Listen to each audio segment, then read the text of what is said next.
السلام علیکم ورحمۃ اللہ وبرکاتہ۔ الحمد للہ نحمده ونستعینه ونستغفره ونؤمن به ونتوکل علیہ ونعوذ باللہ من شرور انفسنا ومن سیئات اعمالنا، من يهده الله فلا مضل له ومن يضلل فلا هادي له، ونشهد أن لا إله إلا الله وحده لا شريك له، ونشهد أن محمدا عبده ورسوله، أما بعد فأحسن الحديث كتاب الله، وخير الهدي هدي محمد صلى الله عليه وسلم، وشر الأمور محدثاتها وكل محدثة بدعة وكل بدعة ضلالة وكل ضلالة في النار، أما بعد فأعوذ بالله السميع العليم من الشيطان الرجيم من حمزه ونفخه ونفسه، بسم الله الرحمن الرحيم، انفروا خفافا وثقالا وجاهدوا بأموالكم وأنفسكم في سبيل الله، ذلكم خير لكم إن كنتم تعلمون۔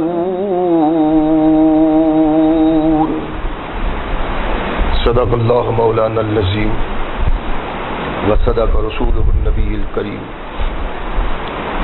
ہر قسم کی حمد و ثنا، تعریفات و توصیفات اس خالق و مالک کے لیے ہیں جس نے ساری کائنات کو تخلیق دیا اور اس کی حسن و آبادی کے لیے حضرت انسان کو تخلیق فرمایا۔ کروڑوں درود و سلام اس ہستی اقدس و مقدس پہ کہ جس کا نام نامی اسم گرامی ہے محمد۔ لاکھوں رحمتیں ان نفوس قدسیہ پہ کہ جنہوں نے سرور کائنات علیہ الصلاۃ والسلام سے اس ضابطۂ حیات کو وصول کیا اور اس کو ہم تک پہنچانے کے لیے ایسے مضبوط ذرائع اور اسباب استعمال فرمائے کہ ان کی موجودگی میں ہم ببانگ دہل کہہ سکتے ہیں کہ یہ ضابطۂ حیات جو آج قرآن کی صورت میں ہمارے ہاتھوں میں موجود ہے، یہ وہی ضابطۂ حیات ہے جو آج سے کم و بیش 1450 سال پہلے نبی کائنات رسول ثقلین حضرت محمد رسول اللہ صلی اللہ علیہ وآلہ وسلم پہ انسانوں کی رشد و ہدایت کے لیے نازل ہوا۔ اللہ کی اس کرم نوازی پہ ہم جس قدر بھی اس کا شکریہ ادا کریں، کما حقہ اس کا شکریہ ادا نہیں ہوتا، اس لیے کہ یہ ضابطۂ حیات وہ دستور المتقی ہے کہ اگر انسان اس سے تعلق پیدا کر لے تو یہ قرآن اس کی دنیاوی زندگی میں ایک عظیم انقلاب پیدا کر دیتا ہے، اور اگر اس کو اپنے جسم و روح پہ جاری و طاری کر لیا جائے تو یہی وہ ضابطۂ حیات ہے جو انسان کو دنیا کے ساتھ ساتھ عاقبت کی کامیابی کی ضمانت بھی دیتا ہے۔ مگر صد ہے ایسے ضابطۂ حیات کی موجودگی میں آج ہم مسلمان اس بد نصیبی کی زندگی بسر کر رہے ہیں کہ شاید تختہ ارض پہ کوئی دوسری قوم اتنی بد نصیب نہ ہو۔ اس کا سبب اولی یہ ہے کہ قرآن کی موجودگی، محمد رسول اللہ صلی اللہ علیہ وسلم کے کردار کی موجودگی کے باوجود ہم اسلام کے داعی ہونے کے باوجود اس سے اتنا دور نکل گئے ہیں کہ شاید واپس آنا بہت ہی محال۔ اپنی بد نصیبی پہ جتنا بھی ماتم کیا جائے کم ہے۔ ہم وہ قوم ہیں جس نے کائنات میں وہ انقلاب پیدا کیا کہ دوسری کوئی بھی قوم تختہ ارض پہ ایسا انقلاب پیدا نہیں کر سکی۔ ساری قومیں اس تحریک کے خلاف یکجا ہوئی جس تحریک نے زمین پہ اللہ کی توحید کا غلغلہ پیدا کیا۔ مل کے بھی تمام اقوام اس قوم کے راستے کا روڑا نہ بن سکی، مگر وہ بد نصیب قوم جب اپنی شناخت خود بھول گئی تو دنیا میں یہ ذلت و نکبت اس کے گلے کا گہنا بن گئی۔ اس دنیا میں مسلمان کی عزت و وقار، اس کا افتخار، اس کی شان کس سبب تھی؟ اگر ہم ایک نگاہ تاریخ اسلام پہ ڈالیں تو ہمیں پتہ چلے گا کہ اس کا بڑا سبب اللہ کے قرآن کے نزدیک اور محمد الرسول اللہ کے کردار میں اسلام کے لیے توحید کے پرچم کو بلند کرنے کے لیے بڑا بنیادی جو سبب ہے وہ جہاد کا سبب۔ اور جب تک قوم نے اس سے اپنا تعلق رکھا، جب تک قوم اس کے فضل و برکت سے آگاہ رہی، جب تک قوم نے اس کا دامن پکڑے رکھا، دنیا میں عزت و وقار ان کا بڑھتا چلا گیا اور کائنات کی تمام قومیں ان کے سامنے لیٹتی چلی گئیں۔ اور جب ہم نے اس سے اعراض کرنا شروع کر دیا، اس سے پہلو تہی شروع کر دی، یوں سمجھے کہ جب مومن نے، مسلمان نے موت سے گھبرانا شروع کر دیا تو یہ ذلتیں اور نکبتیں ہم پہ سوار ہو گئیں۔ آج تختہ عرش پہ اس قوم کسی بد نصیب قوم کوئی اور نظر نہیں آتی۔ اللہ کے نبی محمد رسول اللہ صلی اللہ علیہ وسلم کی زندگی پہ نگاہ ڈالیں۔ میں نے عرض کیا تھا کہ انسانی زندگی کا کوئی رخ ایسا نہیں جس میں قوال کی رہنمائی محمد رسول اللہ نے رکھی، لیکن بد نصیبی کہ اس رہنمائی سے ہم فائدہ نہیں اٹھا سکے، اس لیے کہ با کمال انسان سے ہمارا تعلق ٹوٹ گیا ہے۔ ہمارا رابطہ ٹوٹ گیا ہے، ہم نے اس سے راز کی زندگی شروع کر دی۔ نبی رحمت محمد رسول اللہ صلی اللہ علیہ وسلم کی تبلیغی زندگی سے ہٹ کے اگر ہم اس جد و جہد والی زندگی پہ نگاہ ڈالتے ہیں جس کو جہاد کہتے ہیں، تو ایسا نظر آتا ہے کہ نبی کونین محمد رسول اللہ صلی اللہ علیہ وسلم قوم کو، انسانوں کو فن جنگ سکھانے کے لیے آئے تھے۔ اللہ کے نبی کا کردار، اللہ کے نبی کے لیل و نہار اس بات پہ شاہد ہیں کہ اللہ کے نبی نے جو کردار میدان جہاد میں ادا کیا ہے، تمام قوموں کے قائدین اور رہنماؤں کی زندگی پہ نظر ڈالی جائے تو وہ محمد رسول اللہ کے سامنے ہیچ نظر آتے ہیں۔ اور جب اللہ کے نبی نے جہاد کے پرچم کو بلند کیا اور لوگوں کو آواز دی کہ اللہ کی توحید، اللہ کے دین، اللہ کے نظام کے نفاذ کے لیے جو میں جد و جہد اور کوشش کر رہا ہوں، میرے معاون اور مددگار بن جاؤ۔ جب تم جہاد کے معاون اور مددگار بن جاؤ گے تو اللہ تمہارا مددگار بن جائے گا، کائنات میں کوئی طاقت تمہارا سامنا نہیں کر سکے گی۔ زندگی کے کسی رخ میں بھی، معاشی ہو، معاشرتی ہو، ایک باوقار حیثیت اور شخصیت ہے محمد رسول اللہ کی، اور اسی کی طرف نبی رحمت محمد رسول اللہ نے بلایا، اسی طرف اللہ نے ہماری رہنمائی کی کہ زمین اللہ کی، اس زمین پہ اللہ کے نظام کے نفاذ کے لیے تمہاری ذمہ داری ہے، تمہارا فریضہ ہے۔ جس مسلمان نے اس فریضہ سے پہلو تہی کی، اس میں کمی اور کوتاہی کی، وہ قیامت کے دن اللہ کے حضور بطور مجرم پیش ہوگا۔ یہ کونین کے آقا محمد رسول اللہ صلی اللہ علیہ وسلم کی زندگی کا ایک رخ ہے کہ نبی کونین علیہ الصلوۃ والسلام نے جہاں جہاد کو متعارف کروایا، وہاں قوموں کو ایک جرنیلی سوچ بھی دی ہے، ایک قائدانہ فکر بھی دی ہے، اور جہادی نقطہ نگاہ سے اگر محمد رسول اللہ کے کردار کو دیکھا جائے تو اس دنیا میں چشم فلک نے کوئی محمد رسول اللہ جیسا جرنیل نہیں دیکھا،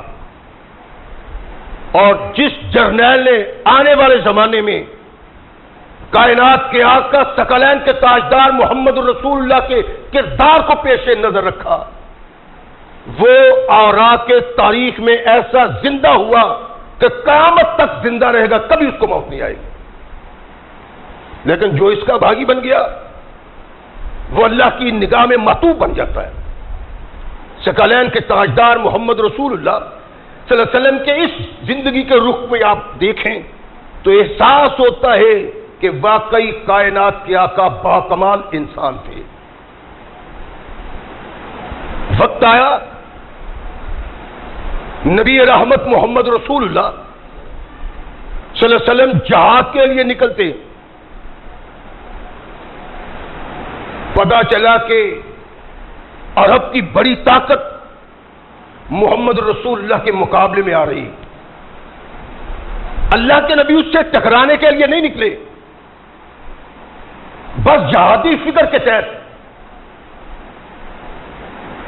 ایک معمولی سے لشکر اور جماعت کو روکنے کے لیے نکلے ہیں، قتال کے لیے نہیں۔ جب نبی رحمت محمد رسول اللہ صلی اللہ علیہ وسلم کو پتہ چلا کہ لوگ آ رہے ہیں اسلام کو مٹانے کے لیے، ہم سے قتال کے لیے، کونین کے آقا ثقلین کے تاجدار محمد رسول اللہ صلی اللہ علیہ وسلم نے ارشاد فرمایا کہ چلو بھائی، ان لوگوں کے مقابلے میں جو اللہ کی توحید کے قافلہ کو مٹانے کے لیے مکہ سے نکل چکے۔ ثقلین کے تاجدار محمد رسول اللہ روانہ ہونے لگے تو پتہ چلا سواری نہیں،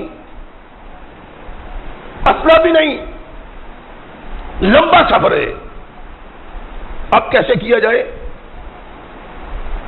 فیصلہ ہوا کہ ہر آدمی جس کے پاس سواری ہے وہ 2 اور ساتھیوں کو ساتھ بٹھائے اور 2-3 ہی سوار نہ ہو، بلکہ ایک باغ تھام لے اور 2 سوار ہو جائیں، یوں ہی باری باری جب تک دشمن کا سامنا نہیں ہوتا چلتے رہیں گے۔ سالار لشکر کو لے کے روانہ ہوئے۔ ایک مقام آیا کہ پہلے سوار ہونے والے لوگ اب اونٹنی کی نکیل تھامے اور پہلے پیدل چلنے والا اب اونٹنی پہ سوار ہو جائے۔ کونین کے آقا ثقلین کے تاجدار محمد رسول اللہ صلی اللہ علیہ وسلم سوار ہیں۔ نبی رحمت اترے، ساتھی کو کہا سوار ہو جاؤ، اور کرنے لگا اللہ کے نبی میں سوار ہو جاؤں اور کونین کے تاجدار پیدل اونٹنی کی نکیل اور مہار پکڑے ہوئے، ایسا نہیں ہو سکتا، آپ سوار ہو جائیں۔ فرمایا، ارشاد فرمایا نہیں بھائی، اللہ کی راہ میں جہاد کے لیے نکلے ہیں، جس طرح تیرے لیے چلنا ضروری ہے اس طرح محمد کے لیے بھی چلنا ضروری ہے۔ غور فرماتے جائیں ان باتوں پہ۔ ہماری تباہی اور بربادی کے اسباب ایک جرنیل، اور صرف ایک قوم کا جرنیل نہیں بلکہ ملت کا پیغمبر، اللہ کا رسول، وہ انسانیت کو بتلا رہا ہے کہ جب جہاد و قتال کے لیے نکلنا ہے اس میں جرنیل اور سپاہی میں کوئی فرق نہیں رہ جاتا۔ جو صعوبتیں، جو شدائد، جو مصائب، جو تکلیفیں ایک سپاہی برداشت کرے گا، انہی تکلیفوں کو جرنیل کو بھی برداشت کرنا پڑے گا۔ اور جو انسان محمد رسول اللہ صلی اللہ علیہ وسلم کے اس کردار کو اپناتا ہے کائنات میں کامیاب زندگی، اسی کو اللہ وجہ کرتے ہیں۔ اللہ کے نبی نے تمام صحابہ، تمام سپاہیوں اور اپنے اندر جو فرق تھا اس کو مٹا دیا میدان جہاد اور میدان قتال میں، اس بات کے اسباب کے لیے کہ جہاد کے لیے جس طرح ہر سپاہی مکلف ہے تکلیف اٹھانے کے لیے، ایسے ہی محمد بھی مکلف ہے تکلیف اٹھانے کے لیے۔ یہ نبی رحمت محمد رسول اللہ صلی اللہ علیہ وسلم کا ایک کردار تھا جو آج تک چشم فلک نے کسی قائد اور کسی جنرل میں نہیں دیکھا۔ رحمت کل کائنات محمد رسول اللہ صلی اللہ علیہ وسلم وہ جرنیل تھے جنہوں نے اپنے گھر میں بیٹھ کے، اپنے دفتر میں بیٹھ کے آسائشیں حاصل کر کے، نرمیاں حاصل کر کے جرنیلی نہیں کی، بلکہ کارزار کی گرم اور تپتی فضاؤں میں اس طرح رب کے لیے گئے جیسے رب کے لیے محمد رسول اللہ کے غلام جاتے۔ اللہ کے نبی علیہ الصلوۃ والسلام اپنے صحابہ کو پریشانی اور مشکل میں نہیں ڈالتے تھے۔ جتنا بڑے سے بڑا خوف اور خطرہ ہوتا وہاں پہلے چھلانگ محمد رسول اللہ لگاتے تھے۔ اور یہ بات ایک حتمی حقیقی ہے، جو آدمی، جو جرنیل، جو رہنما، جو قائد محمد رسول اللہ کی سیرت اور سنت کو اپنا لے، کائنات میں وہ عزت اور وقار پاتا ہے کہ کم کم کسی کے نصیب میں ہوتا ہے۔ حدیث میں ہے، مدینہ میں لوگ سوئے ہوئے، اچانک گل ہوتا ہے، شور ہوتا ہے، ایسے احساس ہوتا ہے جیسے کسی نے مدینہ پہ چھاپا مار دیا۔ دن ہی ایسے تھے، اللہ کے نبی کے صحابہ اٹھے، اکٹھا ہونا شروع ہوئے، ایک لشکر کی صورت میں، ایک فوج کی صورت میں صحابہ اکٹھا ہو کے اس طرف چلے۔ ابھی زیادہ دور نہیں گئے تھے کہ ایک سوار آ رہا ہے۔ جب سوار قریب آیا تو وہ محمد رسول اللہ تھے۔ ارشاد فرمایا، مدینہ کے باسیوں پریشان ہونے کی ضرورت نہیں، جہاں سے شور اور گل اٹھا تھا میں وہاں سے ہو کے آؤں، ادھر سے کوئی خطرے کی بات نہیں۔ اور خطرے خطرے میں ڈالنا، جرنیل کا اپنے قائدوں کو، اپنے رہنماؤں کو، اپنے گویڑیوں کو دوسری بات ہے، لیکن جرنیل کا اپنے ساتھیوں کو مشکل میں ڈالنا اور خود آرام و سکون کرنا محمد رسول اللہ کی سنت سے بعید ہے۔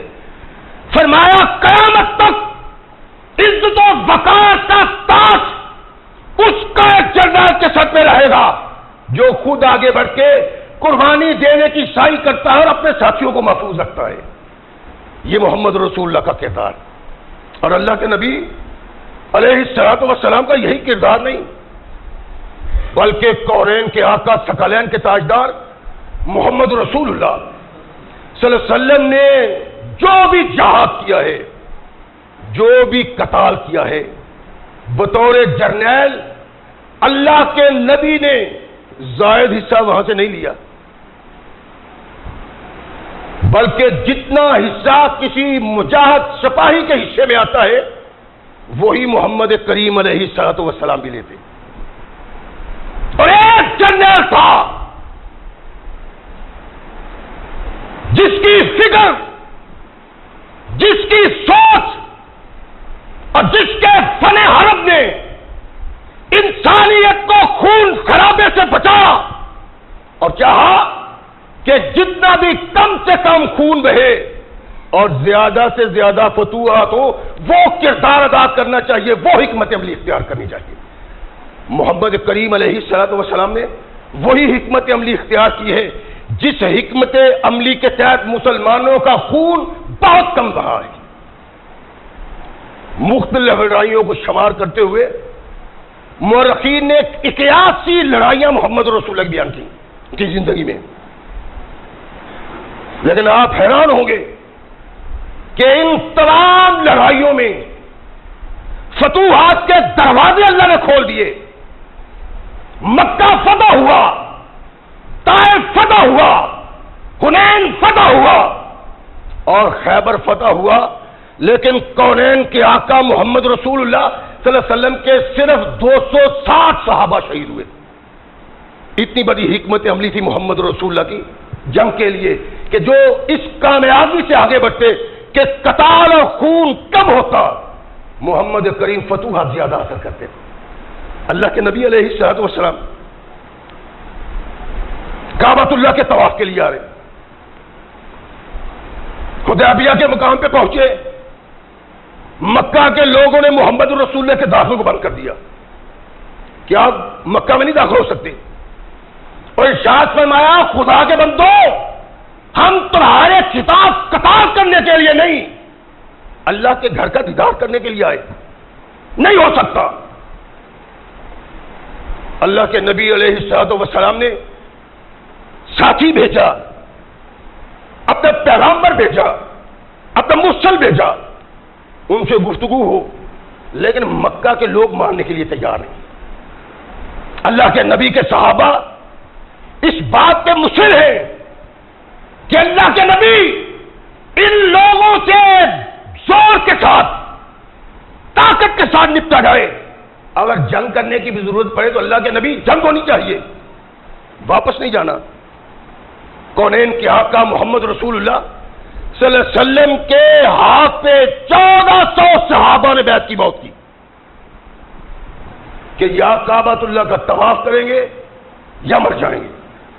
کونین کے آقا محمد رسول اللہ صلی اللہ علیہ وسلم سوچتے ہیں، فکر کرتے ہیں، سوچ و بچار کے گھوڑے دوڑاتے ہیں، کیا تمام ان لوگوں کو جو رب کی راہ میں جہاد کے لیے جامع شہادت پینا چاہتے ہیں ان کی بات کو قبول کر کے جنگ کر لی جائے یا کوئی حکمت عملی اختیار کی جائے؟ نبی رحمت محمد رسول اللہ صلی اللہ علیہ وسلم حکمت عملی اختیار کرتے ہیں۔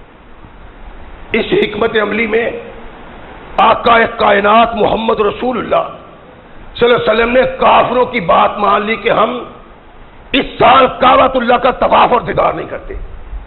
صحابہ پریشان، عمر فاروق آئے، اللہ کے نبی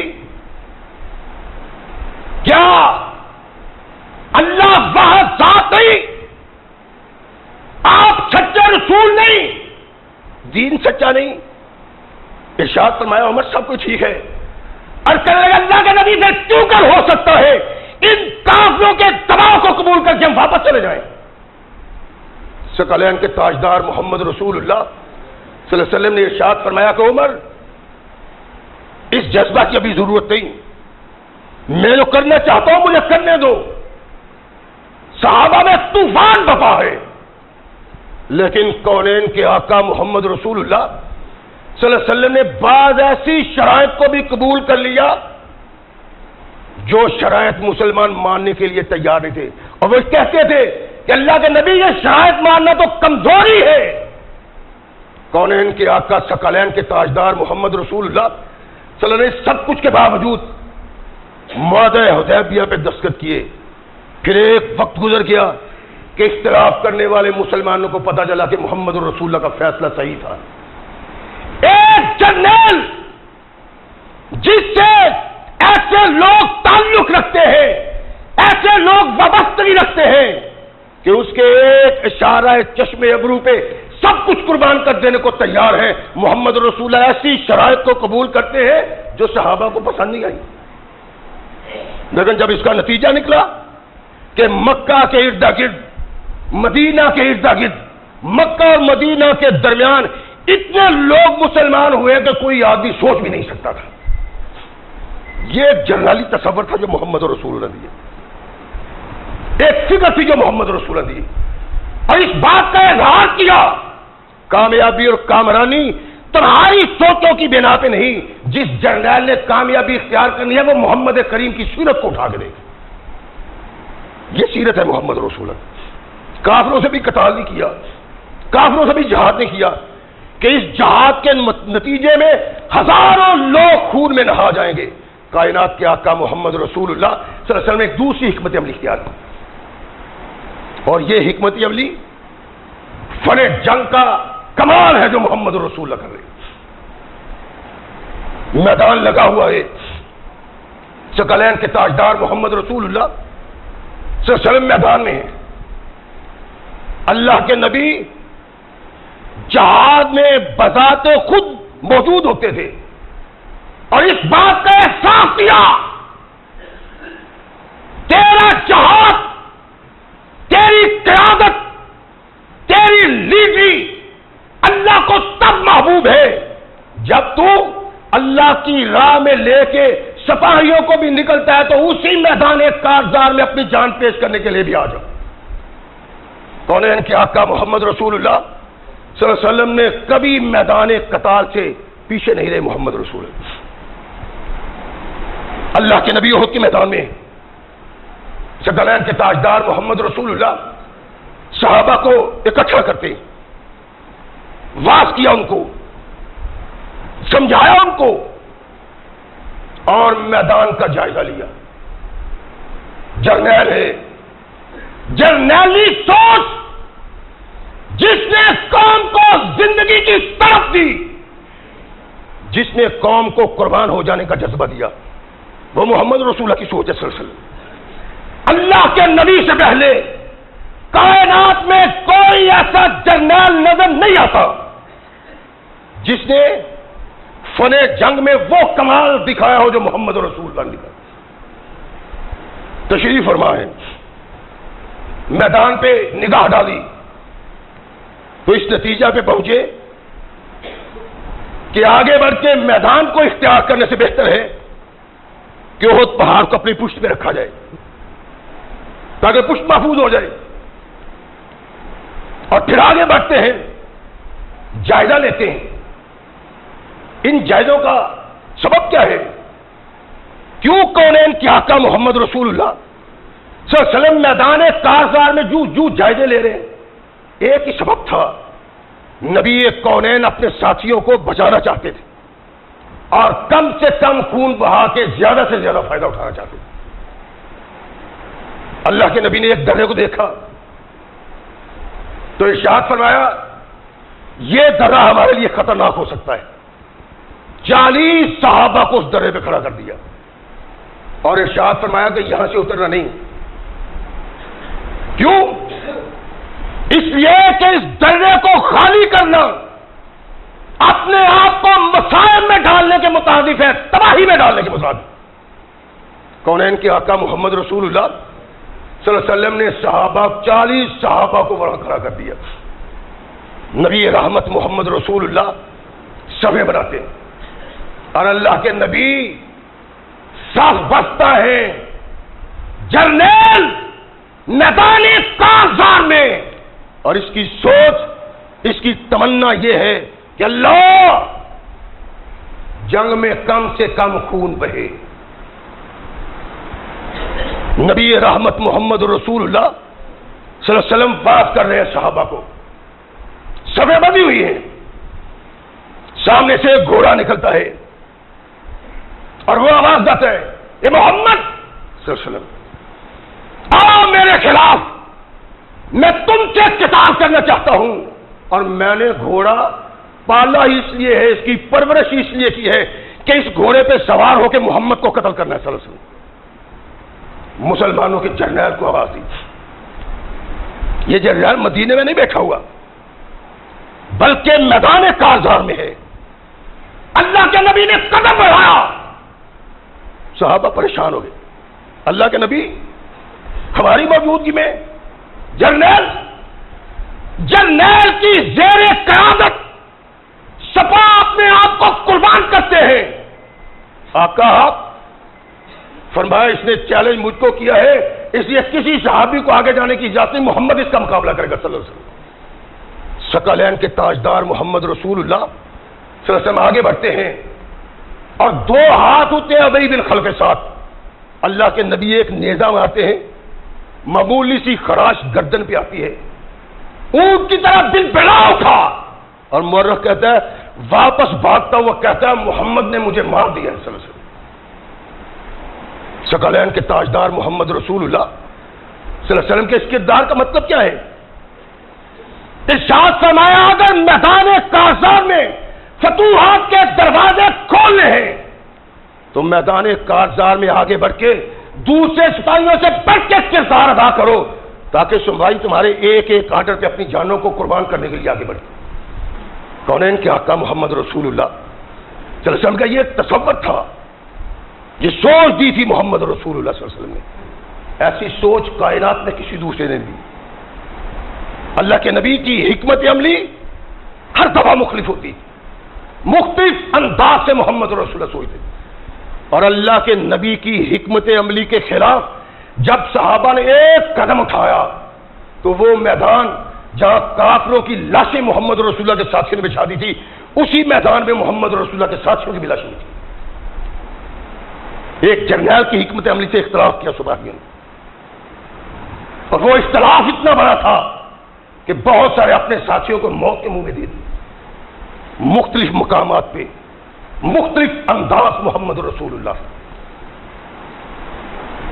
کے نبی علیہ الصلوۃ والسلام کے خلاف جب 2 جنگیں مسلمانوں نے کافروں کو ذلیل و خوار کر کے پچھاڑ دیا تو سارا عرب پریشان ہو۔ اس کا مطلب ہے کہ محمد کا دین بڑھتا چلا جائے گا صلی اللہ علیہ وسلم۔ خطیب جاتے ہیں، شعراء جاتے ہیں اور ساری عرب قوم کو یکجا کیا کہ محمد کے خلاف میدان کارزار میں آؤ۔ اگر یہ تحریک عرب کی سرزمین پہ کامیاب ہوئی تو کل اپنے آباء و اجداد کو جا کے کیا منہ دکھاؤ گے؟ اپنے آباء و اجداد کی لاج رکھنے کے لیے محمد کی اس تحریک کو ختم کرنے کی ضرورت ہے۔ چلو، اور مورخ کہتا ہے کہ 10,000 انسانوں کا جمع غفیر کونین کے آقا محمد رسول اللہ کے خلاف چلتا ہے۔ اللہ کے نبی کو پتہ چلتا ہے 10,000 لوگ۔ کونین کے آقا ثقلین کے تاجدار کے پاس کتنے لوگ ہیں؟ 3,000 کے قریب صحابہ۔ اللہ کے نبی نے سب سے مشورہ کیا۔ مشورہ میں یہ بات پاس ہوئی کہ اللہ کے نبی ہم بہت تھوڑے ہیں، کم تعداد میں ہیں، اتنے بڑے لشکر کا مقابلہ کرنے کے لیے کوئی حکمت عملی اختیار کرنی چاہیے۔ تو وہ حکمت عملی کیا ہونی چاہیے؟ سلمان فارسی کہتے ہیں کہ اللہ کے نبی، ہم جب جنگ کرتے تھے نا، اگر کہیں کمزور ہو جاتے تو اللہ کے نبی ہم خندق کھود لیا کرتے تھے تاکہ کافر ہم تک پہنچ نہ سکے۔ میرا مشورہ یہ ہے کہ خندق کھود لیں۔ کونین کے آقا ثقلین کے تاجدار محمد رسول اللہ صلی اللہ علیہ وسلم کو یہ بات پسند آئی۔ میں نے جو ابتدا میں عرض کیا ہے، اللہ کے نبی کی بات کے ہر رخ کو غور سے، بڑی باریک بینی سے، کہ محمد رسول اللہ کا کردار کیا ہے ان کی زندگی کے ہر رخ میں۔ کونین کے آقا نے ارشاد فرمایا کہ ہاں خندق کھول لینی چاہیے، کھودو، سپاہی جت جائے، دن رات ایک کر کے خندق کھودے۔ میں نگرانی کرتا ہوں؟ نہیں۔ اور اللہ کی قسم، جس جرنیل نے تاریخ میں کوئی کردار حاصل کیا ہے اور نام حاصل کیا ہے، اس نے ناز اس لیے کیا ہے کہ وہ محمد رسول اللہ کی سیرت اور کردار کو دیکھتا ہے۔ یا آقا کائنات محمد رسول اللہ نے میدان کارزار میں رہنمائی کس طرح کی؟ کیا اللہ کے نبی نے لوگوں میں تقسیم کر دیا اس کو کہ خندق کھودو؟ نہیں، اللہ کے نبی نے 4 5 انسانوں کو تقسیم کیا کہ اتنی زمین تمہارے سپرد ہے، یہ خندق تم نے کھودنی۔ سارے صحابہ خندق کھودنے میں لگے ہوئے۔ کونین کے آقا ثقلین کے تاجدار محمد رسول اللہ صلی اللہ علیہ وسلم بھی ایک طرف خندق کھود رہے ہیں، اور جو صحابہ نبی کونین کے سامنے آ کے ندامت کا اظہار کرتے ہوئے، پریشانی کا اظہار کرتے ہوئے درخواست کرتے ہیں کہ اللہ کے نبی آپ رہنے دیں، ہم خندق کھودتے ہیں۔ فرمایا نہیں، اگر تم اللہ کی راہ میں جہاد کرتے ہوئے اللہ سے اجر کے طالب ہو تو محمد بھی طالب اجر کا۔ جہاد کا مزہ تو یوں آتا ہے۔ اللہ کے نبی خندق کھود رہے ہیں، خندق کھودی جا رہی، کھودتے کھودتے ایک مقام ایسا آیا کہ ان لوگوں سے آنے والا پتھر نہیں ٹوٹتا۔ ساتھیوں کو بلایا لیکن بات نہیں بنتی۔ گئے محمد رسول اللہ کے پاس جو خود کھدائی کر رہے تھے۔ اللہ کے نبی، ایک پتھر آ گیا وہ ٹوٹتا نہیں۔ ثقلین کے تاجدار محمد رسول اللہ کدال پکڑی اور ان ساتھیوں کے ساتھ وہاں گئے، پتھر پہ کدال ماری اور نعرہ تکبیر بلند کیا، پھر کدال ماری، پتھر ٹوٹا، پھر کدال ماری، پتھر ریزہ ریزہ ہو گیا۔ اللہ کے نبی نے تکبیر کا اعلان کیا اور ارشاد فرمایا اللہ نے بڑے بڑے شاہوں کی بادشاہت کی کنجیاں مجھے عطا کر دی۔ ثقلین کے تاجدار محمد رسول اللہ جرنیل ہے اور کائنات کا جرنیل اعظم ہے، ایسے ہی کام کرتا ہے میدان کارزار میں جیسے عام سپاہی میدان کارزار میں کام کر رہے ہیں۔ اور محمد رسول اللہ صلی اللہ علیہ وسلم کے اس کردار کو صرف مسلمان جرنیلوں نے نہیں، اللہ کی قسم کافر جرنیلوں نے بھی عزت پانے کے لیے محمد رسول اللہ کا کردار دیکھا ہے۔ مدد تو یہ ہوتا ہے۔ امریکہ کا بڑا جرنیل واشنگٹن، بڑا نام ہے اس کا جرنیلی میں، اپنی فوج کی قیادت کر رہا ہے۔ ایک دن اپنے گھوڑے پہ سوار ہوا اور سول کپڑے پہن لیے، وردی اتار دی، چل پھر رہا ہے۔ اسے دیکھا کہ ایک مقام پہ ایک فوجی افسر کھڑا ہے، وہ اپنے ساتھیوں کو کہہ رہے شتیر کو اٹھاؤ، وہ اٹھایا نہیں جاتا، اور یوں اٹھاؤ، یوں کرو، ایسے کرو۔ واشنگٹن اپنے گھوڑے پہ کھڑا اس کو دیکھ رہا ہے، کہنے لگا بھائی آپ ان کو کہتے ہیں، آپ خود کیوں نہیں کرتے؟ کہنے لگا تجھے نہیں نظر آ رہا میں افسر ہوں، جرنیل ہوں ان کا، قائد ہوں ان کا، ان کی ذمہ داری ہے، میری ذمہ داری نہیں۔ واشنگٹن اپنے گھوڑے سے اترتا ہے، ان لوگوں کے ساتھ مصروف ہو جاتا ہے، کوشش کرتا ہے، اس شتیر کو اٹھاتے ہیں، جس مقام پہ رکھنا تھا رکھ دیا، اپنے گھوڑے پہ سوار ہوا اور اس کو کہنے لگا کہ دیکھو، اگر تمہیں کسی کام میں کسی ایک آدمی کی ضرورت ہو مدد کے لیے تو مجھے آواز دینا، مجھے ڈھونڈنا کوئی مشکل نہیں۔ وہ حیران ہو کے گھوڑے سوار کی طرف دیکھتا ہے جو کہہ رہا ہے مجھے ڈھونڈنا مشکل نہیں، کیوں؟ کہنے لگا میں تمہارا جرنیل واشنگٹن ہوں۔ اور وہ سپاہی، وہ معمولی افسر اپنے جرنیل کو اس انداز میں دیکھ کے اپنا سر جھکا دیتا ہے۔ کردار واشنگٹن نے کہا دنیا میں عزت پانے کے لیے، قتال میں وقار پانے کے لیے جس قوم کا جرنیل محمد کا کردار نہیں اپناتا وہ عزت کبھی بھی نہیں پا سکتا۔ یہ کردار تھا محمد رسول اللہ کا، جس کردار کو دیکھ کے واشنگٹن نے اپنے سپاہیوں کے ساتھ اس تنے کو اٹھایا کہ محمد کریم اپنے سپاہیوں کے ساتھ خندق کھودتے۔ یہی کردار تھا جس کردار نے مسلمان جرنیلوں کو اس مقام پہ پہنچایا کہ تب تک ان کا نام ختم نہیں ہو سکتا جب تک دنیا ختم نہ ہو جائے۔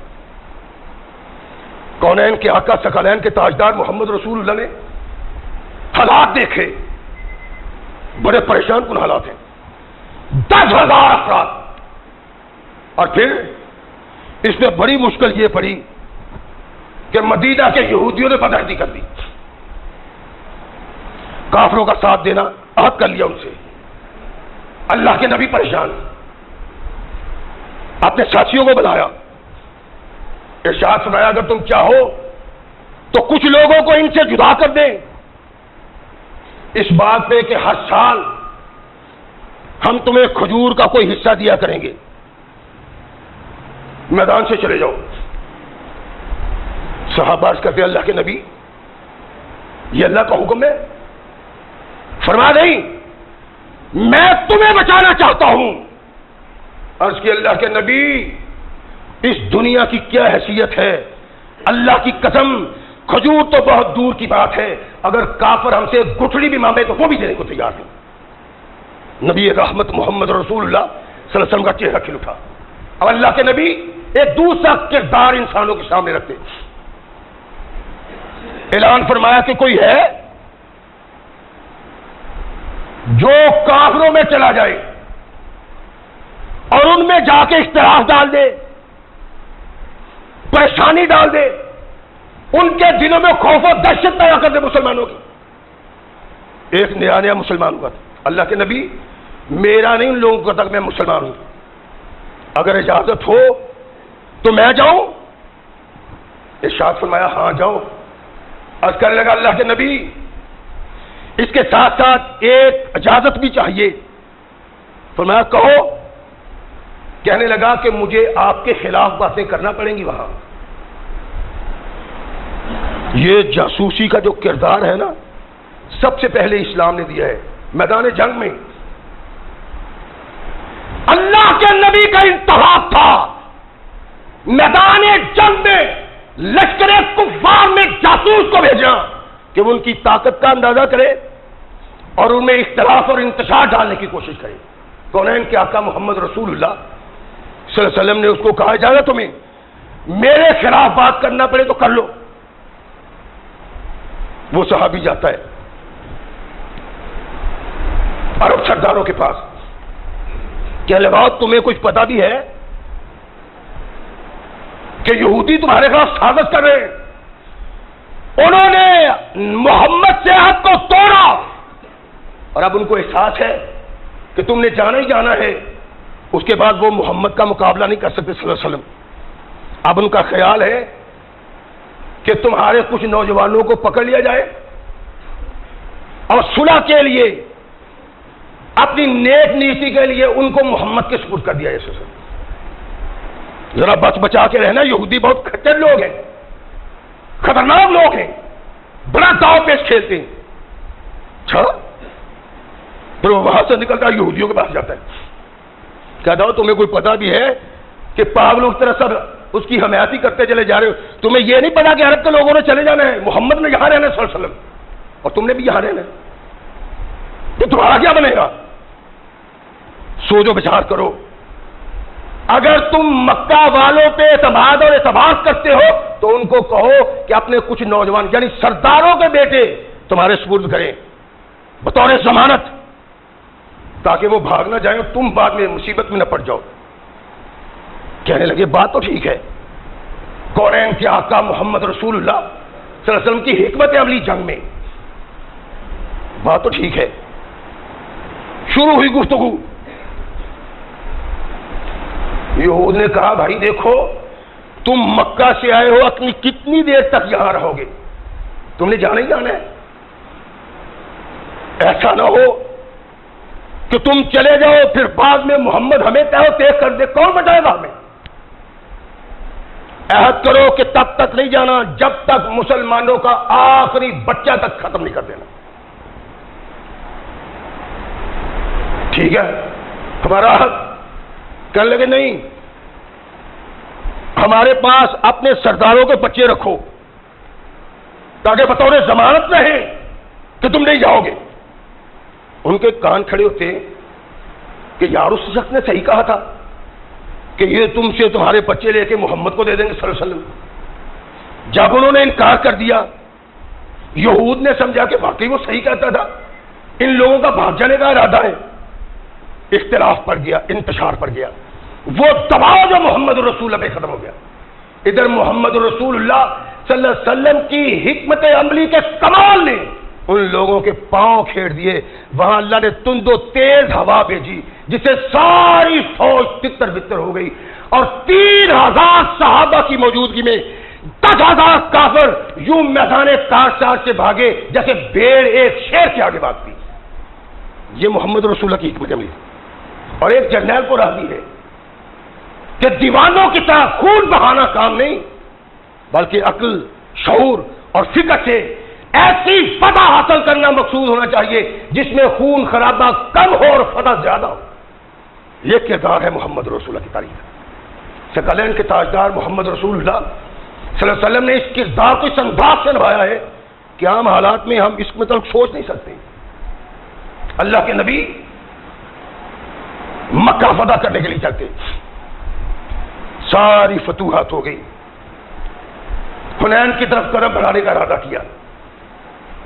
ثقلین کے تاجدار محمد رسول اللہ صلی اللہ علیہ وسلم حنین کی طرف بڑھے, اور انداز کیا ہے؟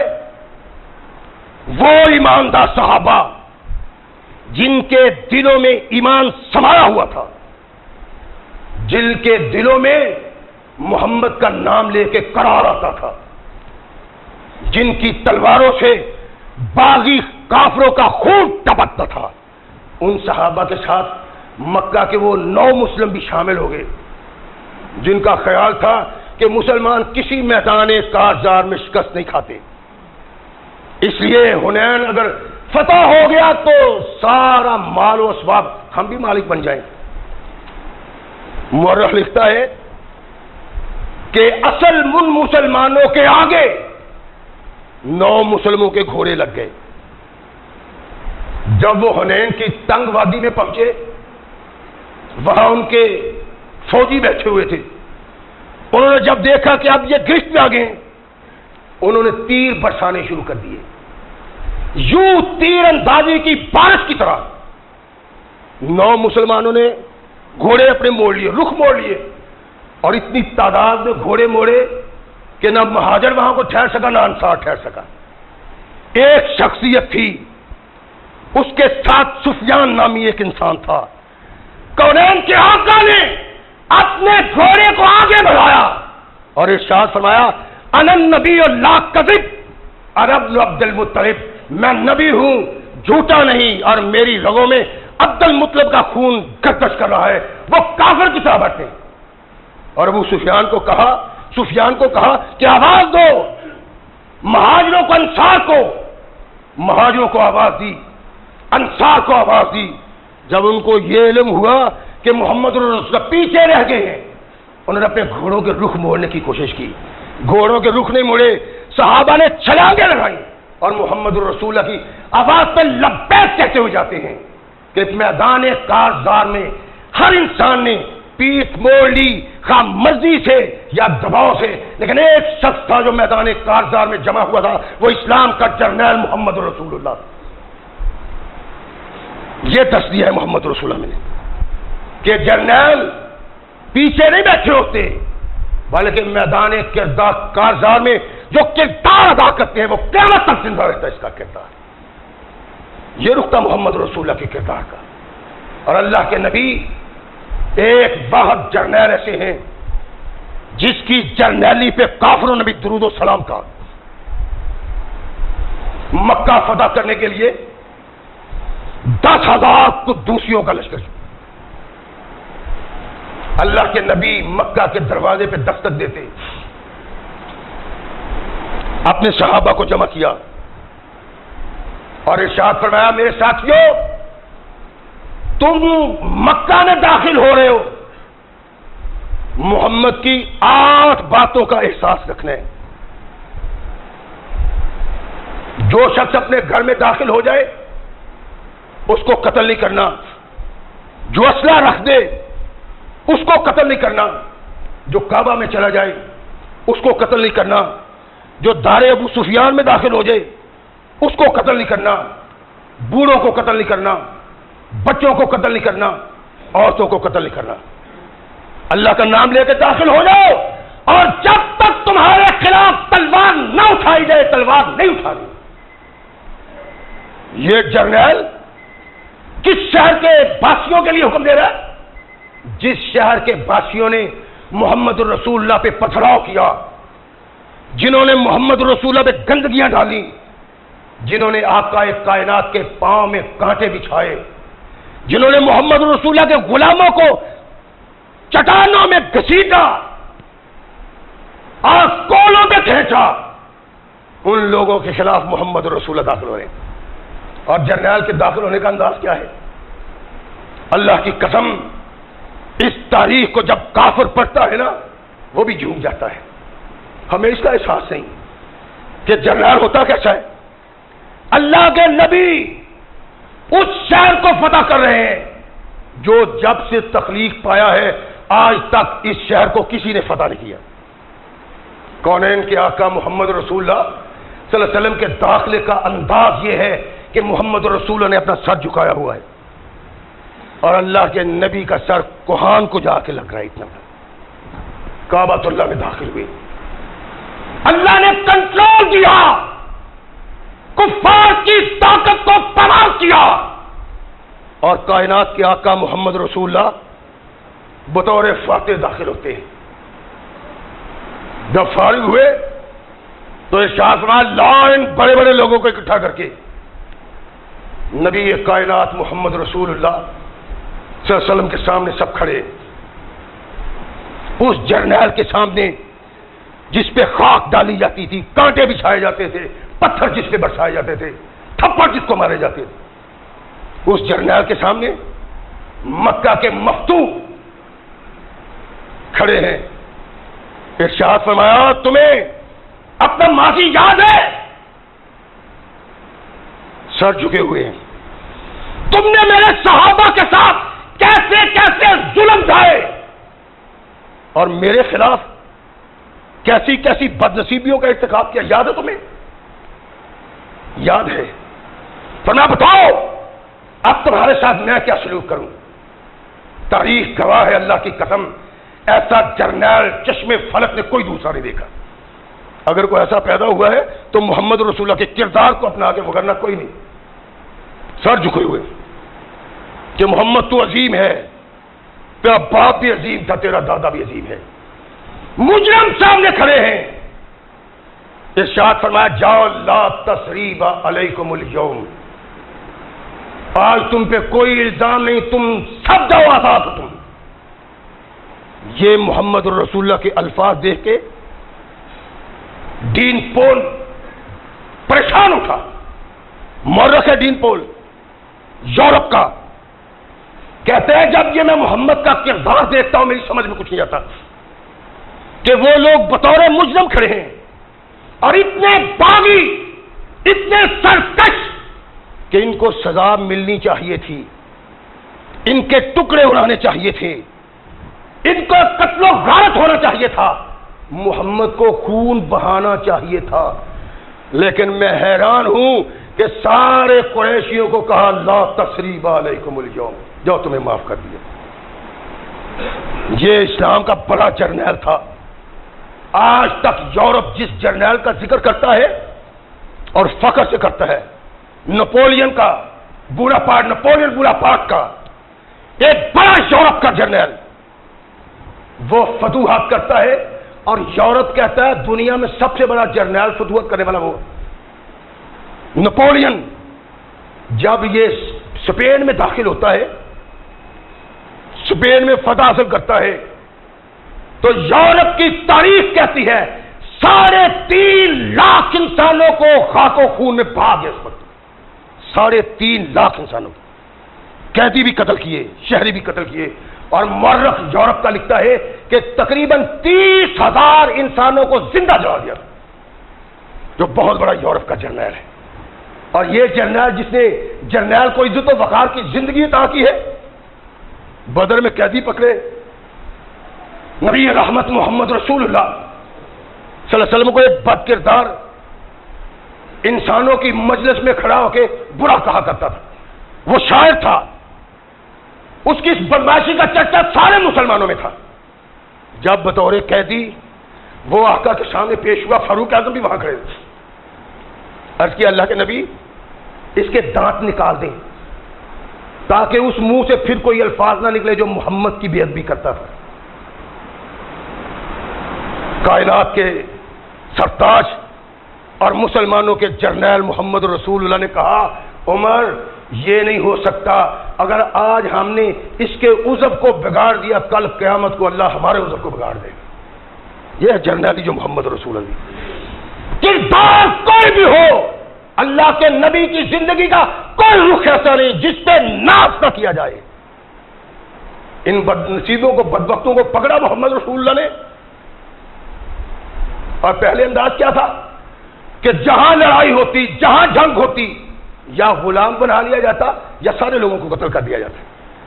میرے آقا نے اس تصور کو ختم کر دیا، صحابہ میں 2-2 4-4 تقسیم کر دیے، ارشاد فرمایا ان کو مہمان سمجھنا، اور محمد کریم کا یہ فرمان کافر اپنی زبان سے بیان کرتا ہے، کہتا ہے جس انصاری کے پاس میں تھا نا، وہ کھانا لایا، کھانا اس نے میرے آگے کر دیا اور خود کھجوریں کھانی شروع کر دی۔ کہتا ہے میں شرما گیا، میں نے کہا بھائی تو کھانا نہیں کھا رہا، کھجوریں کھا رہا ہے، میں نے کھانا نہیں لینا، واپس لے لو۔ کہنے لگا واپس نہیں لینا، میرے جرنیل کا مجھے حکم ہے کہ ان کی مہمانداری کرنی ہے، اس لیے کھانا تمہیں کھانا پڑے گا۔ یہ جرنیل ہے محمد رسول اللہ، جس کا کردار کائنات میں قیامت تک تابندہ ہے، اور جو اس کردار کو اپنائے وہی زندہ اور تابندہ رہ سکتا ہے، جو اس کردار سے بنا سکتا ہے۔ وہ جرنیل کوئی بھی ہو، اللہ کی نگاہ میں وہ مقبول نہیں بن سکتا۔ جنہوں نے محمد رسول اللہ کی سیرت کو اپنایا وہ آج بھی زندہ ہے، قیامت تک زندہ رہیں گے۔ کتابیں لکھی ہوئی خالد بن ولید پہ، کتابیں لکھی ہوئی ہیں اکرمہ پہ، کتابیں لکھی ہوئی ہیں علی المرتضیٰ پہ، کتابیں لکھی ہوئی ہیں شاہ الدین ایوبی پہ، کتابیں لکھی ہوئی ہیں نور الدین جنگی پہ، کتابیں لکھی ہیں یوسف بن تاشفین پہ۔ ایسے جرنیل جنہوں نے محمد رسول اللہ کی زندگی کو اپنایا، اللہ نے قیامت تک ان کو زندہ کر دیا۔ محمد کریم کی زندگی کے جو رخ ہمارے سامنے آتے ہیں، مقصد بیان کرنے کا یہ ہے کہ یہ رخ ہمیں اپنانے چاہیے تاکہ ہم بھی قیامت تک زندہ رہیں۔ جو کردار محمد رسول اللہ کا اپنا لے گا دنیا میں بھی کامیابی اور آخرت میں بھی کامیابی۔ اللہ ہمیں صحیح مسلمان بننے کی توفیق عطا فرمائے۔ وآخر دعوانا الحمدللہ رب العالمین۔